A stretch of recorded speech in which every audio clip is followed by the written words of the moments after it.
Bismillahirrahmanirrahim. Assalamualaikum warahmatullahi wabarakatuh. Innal hamdalillah nahmaduhu wa nasta'inuhu wa nastaghfiruh wa natubu ilaih wa na'udzu billahi min syururi anfusina wa min sayyiati a'malina. Man yahdihillahu fala mudhillalah wa man yudlil fala hadiyalah. Asyhadu an la ilaha illallah wahdahu la syarikalah wa asyhadu anna Muhammadan abduhu wa rasuluh sallallahu alaihi wasallam, amma ba'd. Rabbi shrah li sadri wa yassir li amri wahlul 'uqdatam min lisani yafqahu qawli. Rabbi zidna 'ilman warzuqna fahman. Amin. Kaifa halukum ya talibat la'alakunna fi muhafadhatillahi dauman. طيب في هذه المرة في هذا اللقاء إن شاء الله اللقاء الأخير لهذا untuk PTS. Ini adalah pertemuan terakhir kita untuk PTS dan kita akan membahas bab ketiga dari buku ini, yakni adabul wudu. Saya buka halaman 27. Halaman 27 adabul wudu. Tapi sebenarnya adabul wudu ini mungkin sudah kalian pelajari di pelajaran al-fiqh, fi darsil fiqh, yang dimana di sana lengkap pembelajarannya mulai dari awal sampai akhir. Nah, sedangkan pada pembelajaran adab ini kita hanya akan membahas beberapa poin saja yang berkaitan dengan adabul wudu.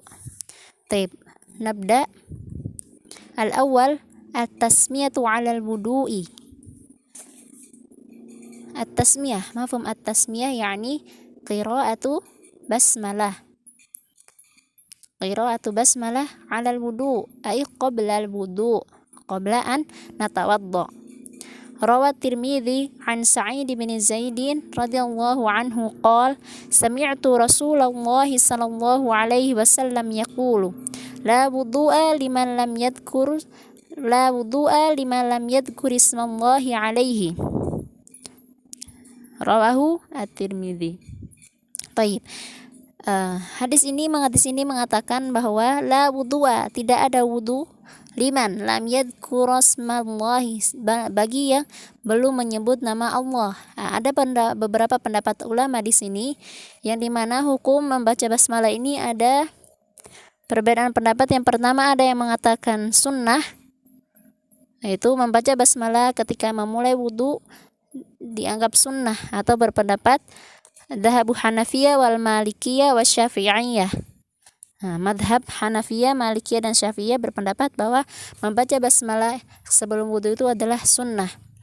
Lalu ada madhab Al-Hanabilah yang mengatakan bahwa membaca bismillah anna tasmiyah fil wudu'i wajibatun. Madhab ini mengatakan bahwa membaca bismillah sebelum wudu itu wajib. Lalu mana yang benar? Wat tarjih, yang benar adalah qaulul jumhur bi anna tasmiyah 'alal wudu'i mustahabbah. Mustahabbah ay sunnah, minas sunnah. Yang rajih itu adalah perkataan jumhur ulama bahwa membaca basmalah sebelum wudu itu adalah sunnah. Terus apa maksudnya la wudu'a liman lam yudhkur? Kenapa dikatakan di sini tidak ada wudu? Bukan tidak ada sama sekali, ditiadakan, tapi tidak laisa wudu'an kamilan. Mafhum kamil? Kamil ay tidak sempurna itu wudunya. Bukan berarti batal, bukan berarti dia batal wudunya, enggak. Karena ada hukum yang mengatakan jika dia lupa, beda lagi kalau dia lupa berarti tidak ada masalahnya. Tapi bagi yang sengaja ini dia yang bermasalah. Jadi intinya bahwa membaca basmalah sebelum wudu itu adalah sunnah dan tidak ada dosanya bagi yang lupa membacanya. Ada mafhum ya akhwat? Asani at-tasawwuk. Mafhum at-tasawwuk qad bayyana fi babi adabu istiqadhi minan naum. Baik. Rawal Imam Ahmad بسند حسن عن أبي هريرة رضي الله عنه قال قال رسول الله صلى الله عليه وسلم لولا أن أشق على أمتي لأمرتهم عند كل صلاة بوضوء أو مع كل وضوء سواك ولأخرت عشاء آخرة إلى ثلث الليل.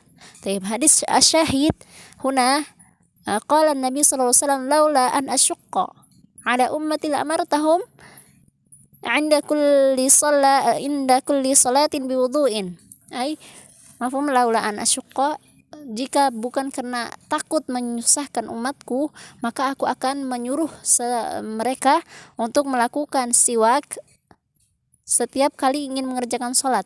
Nah, hada asyahid. Pembahasan hadis ini yang paling penting di sini. Nah, jadi kalau bukan gara-gara takut merepotkan, takut menyusahkan umatnya, Nabi pasti akan menyuruh kita untuk bersiwak setiap kali ingin melaksanakan sholat. Nah, tapi Nabi juga takut untuk merepotkan umatnya. Taib, ada mafhum? Jadi di sini ditekankan siwak itu ditekankan, bukan berarti wajib. Bukan berarti wajib. Intinya di sini adalah menjaga kebersihan mulut setiap kali ketika hendak melaksanakan sholat. Yang ketiga, isbaghul wudu. Mafhum isbagh, menyempurnakan wudu. Fa fi sahihaini an Nu'aim bin Abdullah المجمر رضي الله عنه قال رأيت أبا هريرة يتوضأ فغسل وجهه فأسبغ الوضوء ثم غسل يده اليمنى. قال هنا رأيت أبا هريرة. من هو أبا هريرة؟ Periwayat hadis, beliau adalah sahabat Rasulullah sallallahu alaihi wasallam. Yatawadda. Hina dzalik Nu'aim ibnu Abdullah ini melihat Abu Hurairah sedang berwudu. Faghasala wajhahu, maka siapa yang ghasala wajhuna, yakni Abu Hurairah membasuh mukanya, wajahnya, fa asbaqal wudu, dan menyempurnakan wudunya. Tsumma ghasala yadahul yumna, kemudian mencuci tangannya yang kanan, hatta asyra'a fil adudi, sampai lengan, mafhum lengan siku. Tsumma yadahul yusra hatta asyra'a fil adudi, kemudian juga begitupun tangan kirinya. Tsumma masaha ra'sahu. Masaha, mafhum masaha bukan ngepel ya. Masaha di sini mengusap kepalanya. Tsumma ghassala rijlahul yumna, kemudian mencuci kakinya. Ghassala, membilas kaki kanannya, hatta asyra'a fis-saq, sampai betisnya. Tsumma ghassala rijlahul yusra hatta asyra'a fis-saq, begitupun dengan kaki kirinya. Tsumma qala hakadha ra'aitu Rasulullah. Lalu Abu Hurairah berkata, seperti inilah aku melihat Rasulullah sallallahu alaihi wasallam yatawadda, ay berwudu. Qala Rasulullah sallallahu alaihi wasallam, antumul ghurru al-muhajjaluna yaumal qiyamah min isbaghil wudu, faman istata'a minkum falyutil ghurratahu wa tahjilahu. Pada hadis ini Rasulullah sallallahu alaihi wasallam menyuruh kita untuk melebihi. Misal nih, membasuh tangan. Rasulullah menyuruh kita untuk melebihinya sampai ke lengan atas. Jadi melebihinya itu enggak apa-apa gitu. Ada mafhum? Tsumma rawa Muslim fi sahihaihi an Abi Hurairah radhiyallahu anhu anna Rasulullah sallallahu alaihi wasallam qala ala adullukum ala ma yahmu Allahu bihi al-khataya wa yarfa'u bihi ad-darajat. Qala Rasulullah huna ala adullukum ala, ay ala ukhbirukum ala ma yahmu Allahu bil khataya. Qala Rasulullah huna wa yarfa'u ad-darajat, apakah kalian mau aku memberitahukan bagaimana Allah itu bisa menggugurkan kesalahan-kesalahan dan mengangkat darajat? Qalu, di sini qalu, para sahabat menjawab, bala ya Rasulullah. Qala Rasulullah huna isbaghul wudu 'alal makarih, yaitu menyempurnakan wudu terhadap sesuatu kesulitan-kesulitan. Misalnya seperti dingin atau ya, lebih contoh yang lebih efektif itu dingin. Biasanya kan ketika dingin kita biasanya pengen cepat-cepat gitu, nggak mau main lama-lama sama air. Di sini Rasulullah berkata, isbaghul wudu alal makarih, yaitu menyempurnakan wudu ketika dalam keadaan sulit pun. Wa kasratul khuta ilal masajid, dan memperbanyak langkah menuju masjid. Wa intidarus salati ba'da shalah, dan menunggu waktu salat selanjutnya setelah salat. Fadalikumur ribat, dan juga habsun nafs ala ta'ah. Ar-ribat yakni habsun nafs ala ta'ah, yaitu menahan diri agar selalu melaksanakan ketaatan. Taib ar-rabi' adamul israf fil ma'. Pada hadis sebelumnya Rasulullah menganjurkan kepada kita untuk melebihkan bagian wudu yang boleh disentuh oleh air. Pada poin keempat ini, yaitu Rasulullah melarang kita untuk berlebihan dalam menggunakan air. Bukan berarti tidak boleh membasuh bagian yang selain daripada anggota wudhu itu. Boleh, tapi jangan berlebihan dalam menggunakan air.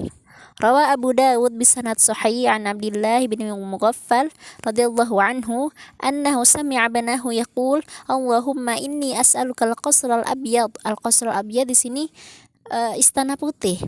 An yaminil jannah.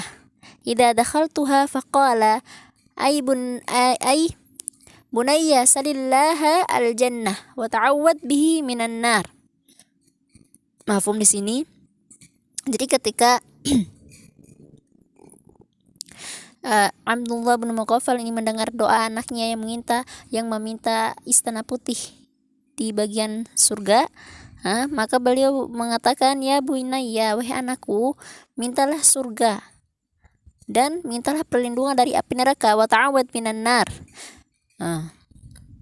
Kenapa Abdullah bin Mughaffal menegur? Karena ini berlebihan. Karena Rasulullah pernah bersabda, fa inni sami'tu Rasulullah sallallahu alaihi wasallam yaqul innahu sayakunu fi hadhil ummah qaumun ya'taduna fi at-tahura wad du'a. Sesungguhnya akan ada di umatku adalah orang-orang yang berlebihan dalam bersuci dan dalam berdoa. Boleh kita berdoa meminta sesuatu yang berlebihan. Tidak ada larangannya, hanya saja di sini Abdullah bin Mughaffal menegur anaknya. Yaitu cukup engkau meminta surga, bukan berarti tidak boleh meminta dibangunkan istana ya, boleh. Tapi ini hanya teguran untuk anaknya.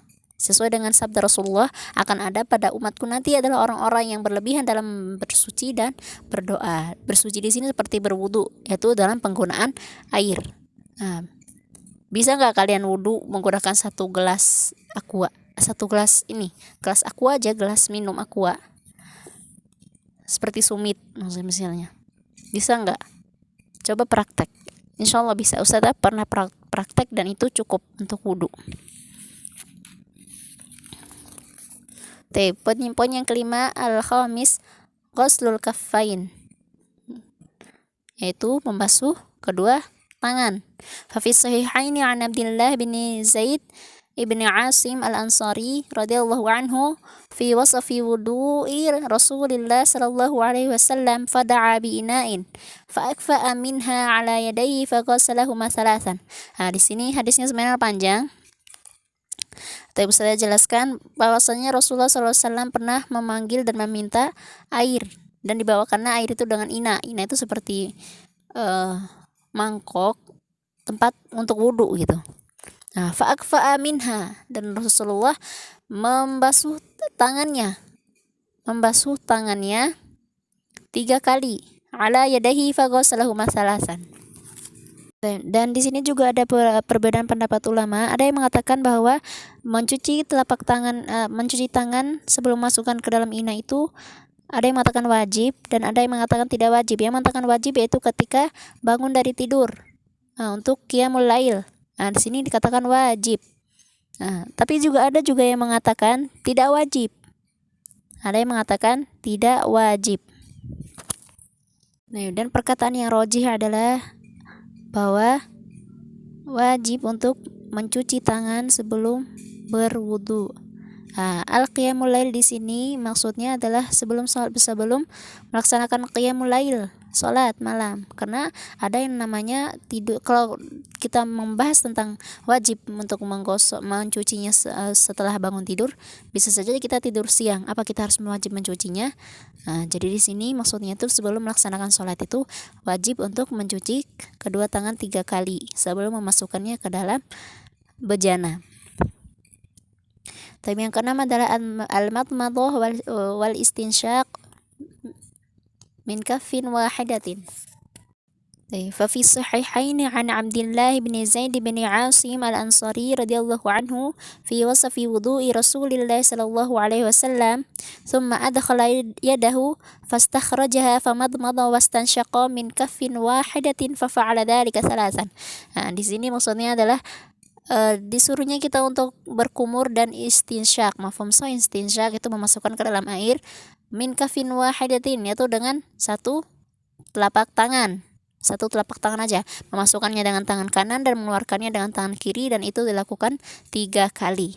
Hadza mafhum ya akhwat. Tapi as-sabi' takhlilu asabi' al-yadain war rijlain, yaitu menggosok hela jari tangan dan kaki, jari-jari tangan dan jari-jari kaki. Rawat Tirmidzi wa qala Hasan sahihu an Laqit bin Sabirah radhiyallahu anhu qala an-nabiy sallallahu alaihi wasallam idza tawadda'ta fakhallil al-asabi'. Nah, jika kamu berwudu maka basuhlah sela-sela jarimu. Wa rawat Tirmidzi aidan wa hasanahu an Ibnu Abbas radhiyallahu anhuma anna Rasulullah sallallahu alaihi wasallam qala idza tawadda'ta fakhallil baina asabi' yadaika wa rijlaik. Sama aja hadisnya memerintahkan kita untuk membasuh di sela-sela jari kita dan sela-sela jari kaki dan maupun jari tangan. Asamin al-mubalaghatu fil istinsyak, yaitu disuruhnya kita atau diperintahkan kita untuk al-mubalaghah, berlebih-lebihan dalam al-istinsyak, memasukkan air ke dalam hidung. Rawat Tirmidzi wa qala Hasan sahih an Laqit bin Sabirah radhiyallahu anhu qala qultu ya Rasulullah akhbirni 'anil wudu'. Qala asbigh al-wudu' wa khallil bainal asabi' wa balligh fil istinsyaq illa an takuna sha'im. Asyahid huna wa balligh fil istinsyaq, yaitu berlebih-lebihanlah dalam al-istinsyaq kecuali jika kamu sedang berpuasa. Jadi jangan berlebih-lebihan kalau berpuasa. Tapi selain ketika anti tidak berpuasa, jadi dianjurkan untuk berlebih-lebihan dalam beristinsyak. Ada mafhum? Tsumma at-tasi' takhlilul lihyah al-kathifah, yaitu membersihkan, menyela al-lihya yakni jenggot yang lebat. Al-lihya al-kathifah, jenggot yang lebat. Rawa Abu Dawud bisanad la ba'sa bihi an Anas bin Malik radhiyallahu anhu anna Rasulullah sallallahu alaihi wasallam kana idza tawaddaa akhadha kaffan min ma'in fa adkhalahu tahta hanakihi fakhallala bihi lihiyatahu wa qala hakadha amarani rabbi azza wa jalla. Jadi Rasulullah sallallahu alaihi wasallam jika berwudu, beliau mengambil air dengan tangannya lalu memasukkannya membiarkannya dibasuhnya jenggot-jenggotnya, fakhallala bihi lihiyatahu, dan membasahkan jenggot-jenggotnya dengan menyela-nyelanya. Wa qala, dan Rasulullah bersabda, hakadha amarani rabbi azza wa jalla, beginilah Allah memerintahkan kepadaku. مفهوم هذا أخوات. ثم روى الترمذي وقال حسن صحيح عن عثمان بن عفان رضي الله عنه أن النبي صلى الله عليه وسلم كان يخلل لحيته. Jadi Utsman di sini bersabda bahwa Rasulullah sallallahu alaihi wasallam pernah, yaitu melakukan ketika berwudunya, beliau melakukan atau menyela, memasukkan air di bagian dagunya, di jenggotnya. Summa al-ashir al-muhafadhah 'ala al-wudu'. Muhafadhah, mafhum muhafadhah itu menjaga wudunya. Rawal Imam Ahmad bisanad hasan an Thauban radhiyallahu anhu qala Qala Rasulullah sallallahu alaihi wasallam saddidu wa qaribu wa'malu wa khayru wa'lamu anna khaira a'malikum as-salah wa la yuhafidhu 'ala al-wudu'i illa mu'minun. Asyahid huna wa la yuhafidhu 'ala al-wudu'i illa mu'minun, dan tidaklah orang wa anna Muhammadan 'abduhu wa rasuluhu illa futihat, kecuali dibukakan untuknya 8 pintu surga dan dia bisa memasukinya, terserah dia mau masuk lewat pintu yang mana. Nah, jadi setelah wudu jangan lupa baca ini ya, asyhadu an la ilaha illallah wahdahu la syarikalah wa anna Muhammadan 'abduhu wa rasuluh. Nah, maka insyaallah ganjarannya juga besar. Taib, wal akhir, dan yang terakhir adalah asaniyata asyrata salat raka'ataini ba'dal wudu, yaitu salat 2 rakaat setelah melakukan wudu. Fa fi sahihaini an Abi Hurairah radhiyallahu anhu anna an-nabiy sallallahu alaihi wasallam qala li Bilalin 'inda salatil fajr, ya Bilal hadithni bi arja 'amalin amiltahu fil Islam fa inni sami'tu daffana 'alaik baina yadayya fil jannah. Qala ma 'amiltu 'amalan arja 'indi anni lam atatahhar tahuran fi sa'ati lailin aw naharin illa sallaitu bidzalika tuhuri ma kutiba li an usalli. Nah, jadi sini Rasulullah SAW bercakap bicara dengan Bilal ketika selesai sholat fajar, sholat subuh. Qala Rasulullah, ya Bilal, wahai Bilal, hadis nih, katakanlah kepadaku, biar amalin amil tahu fil Islam, dengan amalan yang paling mulia yang engkau amalkan di dalam Islam. Fa inni, karena sesungguhnya aku ini mendengarkan dafana alaik, yaitu suara sandalmu, baina yadayya fil jannah, aku mendengarkan suara sandalmu di surga. Jadi amalan apa sih yang kamu lakukan gitu? Amalan apa yang kamu lakukan ya Bilal sehingga aku mendengar suara sandalmu di surga? Masya Allah, Bilal. Tsumma qala ma 'amiltu 'amalan arja 'indi anni lam atatahhar. Bilal berkata di sini, aku tidak melakukan suatu amalan yang sangat mulia yang aku amalkan kecuali ketika aku sudah selesai bersuci, selesai wudu, fi sa'ati lailin, pada malam hari ataupun di siang hari, kecuali aku melaksanakan sholat setelahnya. Aku melaksanakan sholat 2 rakaat setelahnya. Ma kutiba li an usalli, seperti apa yang diperintahkan oleh ku an usalli, untuk aku sholat. Jadi Bilal itu mengerjakan sholat 2 rakaat setelah wudu. Amalan ini yang sering Bilal laksanakan sehingga membuatnya membuat Rasulullah SAW mendengar suara sandalnya di surga. Masya Allah. Jadi jangan habis wudu jangan duduk-duduk aja. Jadi langsung sholat 2 rakaat sambil menunggu iqamah untuk melaksanakan sholat jamaah. Taib, wallahu ta'ala alam fima aqul. Untuk PTS-nya pertengahan semesternya alhamdulillah sudah selesai, dari bab bangun dari tidur sampai bab wudu. Nah, jadi di sini kalian ustazah hanya butuh pemahaman sebenarnya. Nanti untuk ujian PTS-nya ustazah akan lihat siapa yang paham dan siapa yang tidak paham. Untuk hadisnya tidak perlu dihafal, hanya saja doa-doanya mohon dihafalkan, karena mungkin insyaallah nanti ustazah akan berikan soal yang tentang tuliskan doa seperti itu, karena nanti ada soal pilihan ganda dan soal esainya. Yang utama adalah poin-poinnya. Jadi gini, cara belajarnya itu seperti bab, misalnya gini, bab bangun dari tidur, poin yang pertama apa ada doa, kalau ada doa dihafalkan. Poin kedua apa, poin ketiga apa, poin keempat apa. Yang selanjutnya, poin pertama membahas tentang apa, poin kedua tentang apa. Begitu pun seterusnya untuk bab-bab selanjutnya. Jadi benar-benar harus paham, hafalkan poin-poinnya, pahami maksudnya, dan hafalkan doanya. Udah, itu cukup, itu sangat cukup untuk pelajaran ustazah. Hanya itu saja. Jadi nggak usah pusing ustazah banyak hadis ini nggak usah hafalin hadis. Hafalkan doa, pahami poinnya, hafalkan poinnya, pahami, dan hafalkan doa kalau ada doanya. Jadi mafhum hadza? Dan di sini juga terkadang ada istilah-istilah ya. Nanti Ustazah akan, insyaallah Ustazah akan kasih istilah-istilah itu. Ustazah tulis dulu istilah-istilahnya, Ustazah keluarkan dulu dari hadis-hadisnya, istilah apa saja. Nanti Ustazah berikan, mohon dihafalkan. Mohon dihafalkan istilah-istilah yang akan Ustazah berikan kepada kalian. Jadi mungkin penjelasan Ustazah terlalu cepat, karena Ustazah kira masih ada dua kali pertemuan, ternyata tinggal sekali pertemuan. 3 bab, bukan enggak terlalu banyak. Ini memang banyak sih, lumayan, dari halaman 9 sampai halaman 35. Cuman karena pelajaran adab ya, seperti yang sudah bilang tadi, hafalkan poin-poinnya, pahami, dan hafalkan doa, itu aja. Mungkin nanti Ustazah akan nyuruh